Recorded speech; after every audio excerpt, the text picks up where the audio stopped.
mata pelajaran PKN yang kami sayangi teman-temanku kelas 10-2. Perkenalkan, kami dari kelompok 1, nama saya Cuti Ivanulia Bahri, nomor absen 9. Perkenalkan, saya Alia Munafida, nomor absen 1.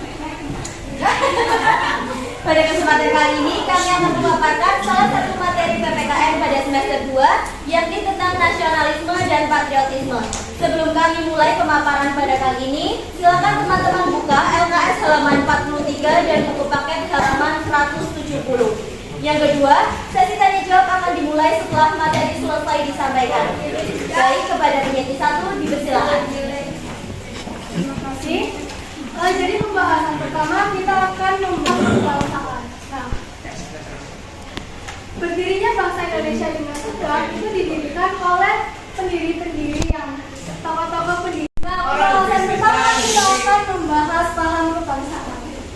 Nah, berdirinya Indonesia dengan tegak itu didirikan oleh tokoh-tokoh besar pendiri bangsa Indonesia yang disebut juga dengan The Founding Fathers.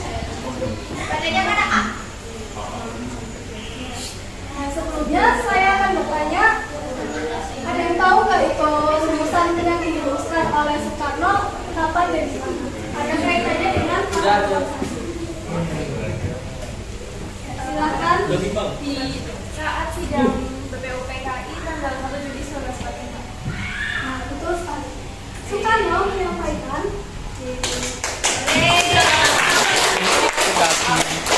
Soekarno menyampaikan rumusannya pada sidang BPUPKI tanggal 1 Juni 1945.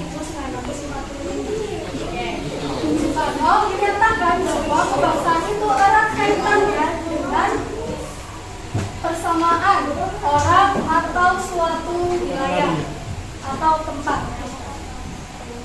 Nah, persamaan ini itu akan melahirkan sebuah kelaziman seperti tanah air kita atau rumah darah kita.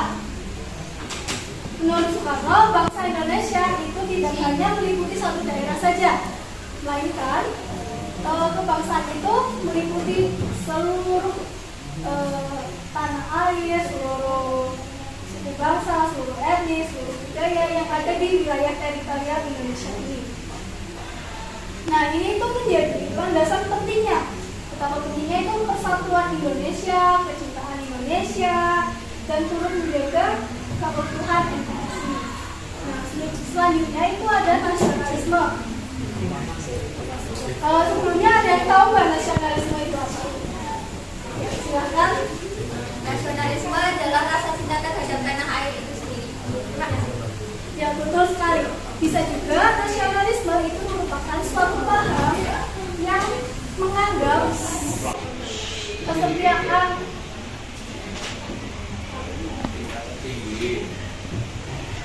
dibawa aja semua.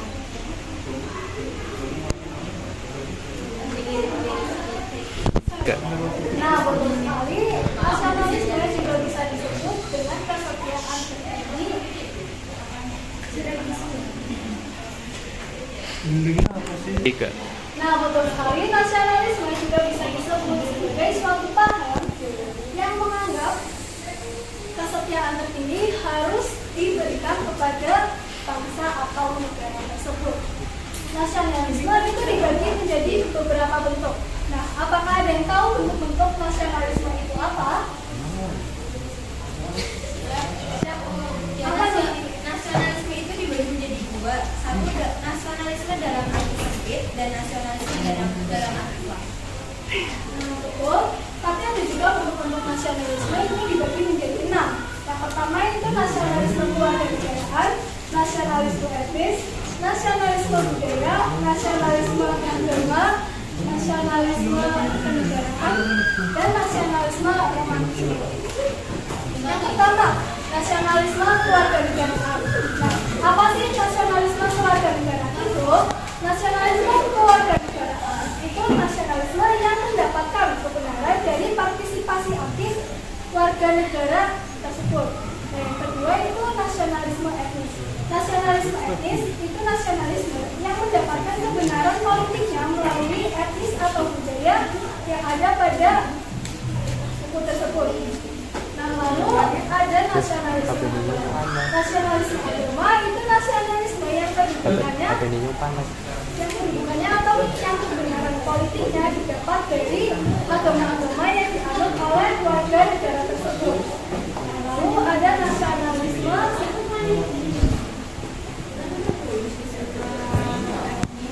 romantisme. Nasionalisme yang meraih kebenaran sebagai suatu konsekuensi organik dari persatuan orang-orang yang memerintah. Lalu yang terakhir itu ada nasionalisme kenegaraan. Nasionalisme kenegaraan itu merupakan gabungan dari nasionalisme kewarganegaraan dan nasionalisme etnis. Nah, kemudian nasionalisme itu punya beberapa tujuan loh. Tujuan pertama itu menumbuhkan semangat rela berkorban atau bela negara.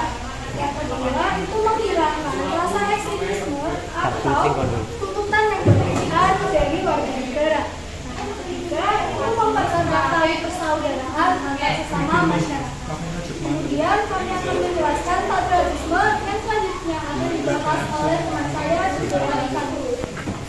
Selanjutnya adalah patriotisme. Ada yang tahu apa itu patriotisme? Nggak bisa tuh. Patriotisme itu sikap cinta tanah air. Jadi lebih lengkapnya itu seseorang yang mengorbankan segala-galanya untuk kejayaan dan kemakmuran negaranya. Oke, ada yang punya pendapat lain? Kita punya pendapat lain, kita Nggak boleh kata.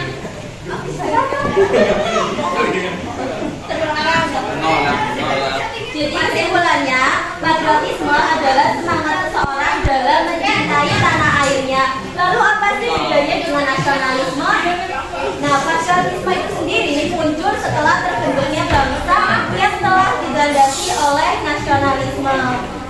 Sekarang ciri-ciri patriotisme. Ada yang tahu siapa aja ciri-ciri patriotisme? Ciri-ciri patriotisme itu antara lain cinta tanah air, rela berkorban untuk membela serta mempertahankan bangsa dan negara, menempatkan persatuan serta keselamatan bangsa dan negara di atas kepentingan pribadi dan golongan. Nah, benar tadi apa yang dikatakan Nafisa. Ciri-ciri patriotisme adalah cinta tanah air, lalu rela berkorban, dan menempatkan persatuan serta keselamatan bangsa dan negara di atas kepentingan pribadi atau golongan. Lalu hubungannya apa nasionalisme dan patriotisme? Ada yang mau menjelaskan? Jadi patriotisme itu kan ya ciri kita untuk selalu cinta tanah air sebagai tempat hidup, tempat berpijak, serta mencari kehidupan. Nah, kalau nasionalisme itu mengajak kita buat cinta bangsa dan negara dengan segala apa yang dimiliki oleh negara kita sendiri. Nah, sebagai warga negara yang baik, hendaknya kita memiliki kedua sikap tersebut karena nasionalisme dan patriotisme sangat bernilai untuk memajukan bangsa dan negara. Terima kasih. Nah, hubungan nasionalisme dan patriotisme itu jika patriotisme adalah jiwa rela berkorban demi negaranya, maka nasionalisme adalah paham kebangsaan yang mengandung makna kesadaran dan semangat cinta tanah air, memiliki rasa kebanggaan sebagai bangsa atau memelihara kehormatan bangsa. Lanjut, apa sih pentingnya nasionalisme dan patriotisme itu sendiri? Sikap nasionalisme dan patriotisme merupakan sikap yang sangat penting karena untuk membangun bangsa dan negara, Indonesia harus tumbuh semangat yang tinggi cinta tanah air. Tanpa adanya hal tersebut, bangsa Indonesia tidak akan bersatu di atas keberagaman untuk berjuang menghadapi tantangan kehidupan, terutama di era globalisasi. Selanjutnya, paham-paham lain di luar nasionalisme dan patriotisme. Ternyata ada loh paham-paham lain di luar nasionalisme dan patriotisme itu sendiri yang dianut oleh bangsa Indonesia. Yang pertama,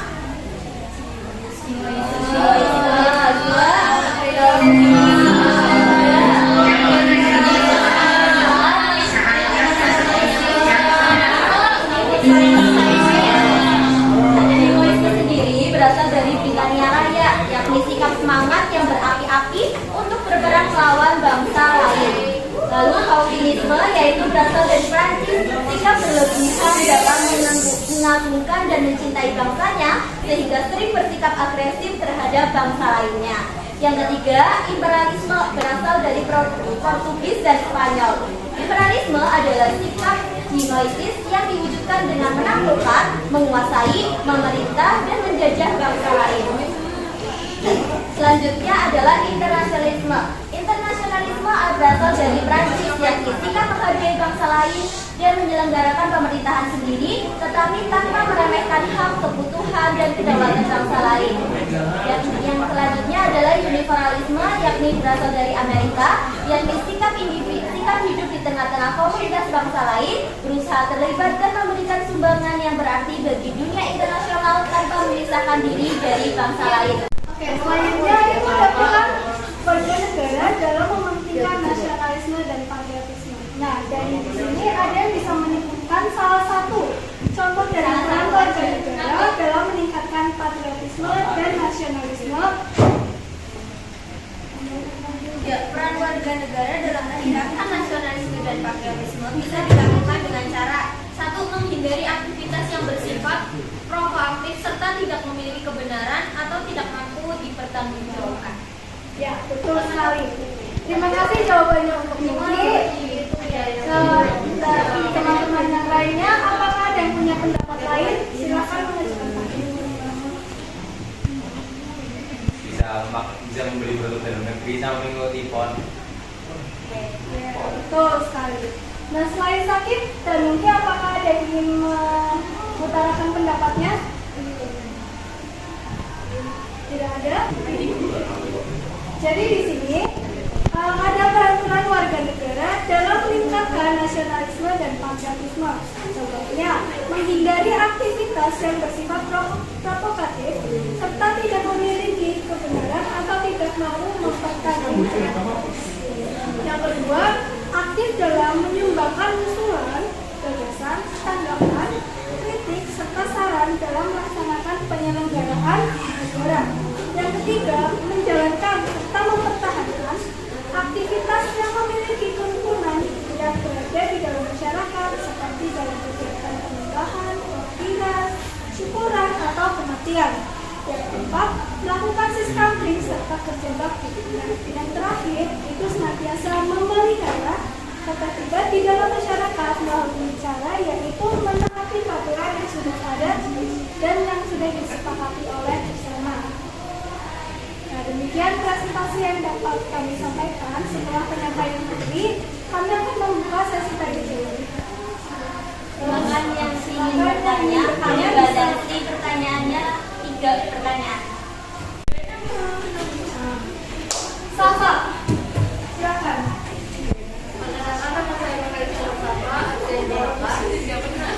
Saya mau bertanya, apa sih dampak positif dari adanya sikap patriotisme di era saat ini? Baik, terima kasih atas pertanyaannya. Pertanyaan yang menarik. Kemudian, apakah ada yang ingin bertanya lagi? Silakan. Tapi Bu, ya, saya keterangan sahabat yang 3 dari kelas 10 nomor absen 27. Dan jadi saya akan bertanya, kalau misalkan kita sebagai warga negara Indonesia itu tidak memiliki sifat patriotisme itu gimana ya? Terima kasih. Terima kasih atas pertanyaannya, Mas Nisa. Pertanyaan yang terakhir, apakah ada yang ingin bertanya?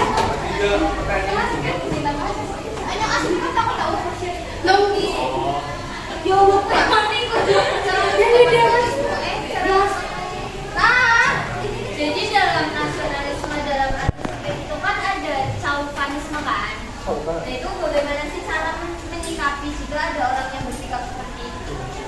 Baik, terima kasih atas pertanyaannya, Mbak Rizky. Setelah ini kami akan menjawab pertanyaan-pertanyaan ini. Ya, kami akan menjawab pertanyaan-pertanyaan yang telah diberikan. Yang pertama, pertanyaan dari Novanisa Nursafa nomor absen 28. Dampak positif adanya patriotisme. Dampak positif adanya patriotisme adalah menumbuhkan sikap cinta tanah air sehingga bangsa dan negaranya dapat tumbuh maju dan terhindar dari perpecahan. Apakah bisa diterima? Bisa. Terima kasih. Ya, sama-sama. Pertanyaan kedua, saya akan menjawab pertanyaan dari Apa akibatnya jika warga negara tidak memiliki sikap nasionalisme? Menurutnya nilai-nilai nasionalisme di kalangan masyarakat sebetulnya bukan perkara baru, melainkan permasalahan klasik yang terus dialami bangsa ini sejak Indonesia merdeka dari penjajahan kolonial hingga saat ini. Dengan memudahnya rasa nasionalisme dapat mengancam dan menghancurkan bangsa Indonesia. Hal itu terjadi karena ketahuan nasional akan menjadi lemah dan dapat dengan mudah ditembus oleh pihak luar. Dengan kata lain, bangsa Indonesia telah dijajah oleh generasi mudanya. Dengan semakin memudahnya rasa nasionalisme terhadap bangsa Indonesia, bukan dijajah dalam aksi fisik, melainkan dijajah secara mental dan ideologi. Apakah bisa diterima jawabannya, Nafisa? Ya, bisa. Terima kasih. Selanjutnya saya akan menjawab pertanyaan dari Nungki, absen 29. Pertanyaannya, cara menyikapi sikap chauvinisme. Cara menyikapi sikap chauvinisme yaitu yang pertama, memperbanyak wawasan mengenai kondisi politik hingga secara terbentuknya sebuah negara lain.